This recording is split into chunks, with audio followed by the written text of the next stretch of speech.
Szevasztok, én Zeron vagyok, és ebben a videóban a Bandicam-et fogjuk megkrekkelni, nagyon könnyen és egyszerűen. Adok egy linket a leírásban majd, erre kell majd felmenni, és le kell tölteni a lassú letöltéssel. Letöltöttük, ki kell csomagolni a RAR fájlt, és kapunk egy ilyen mappát.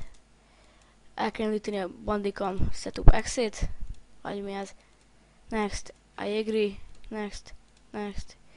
Oké, feltelepíti. Addig várjunk egy kicsit. Azért telepíti el lassan, mert veszem a videót, úgyhogy bocsánat. Oké, mindjárt kész lesz. Oké, nem indítjuk el.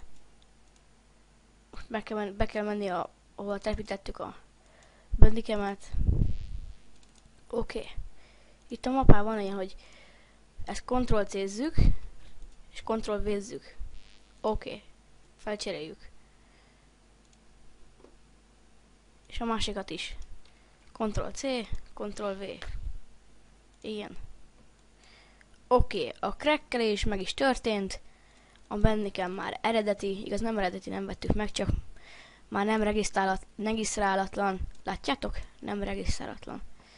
Úgyhogy ennyi volt a videó. Remélem segítettem. Sziasztok!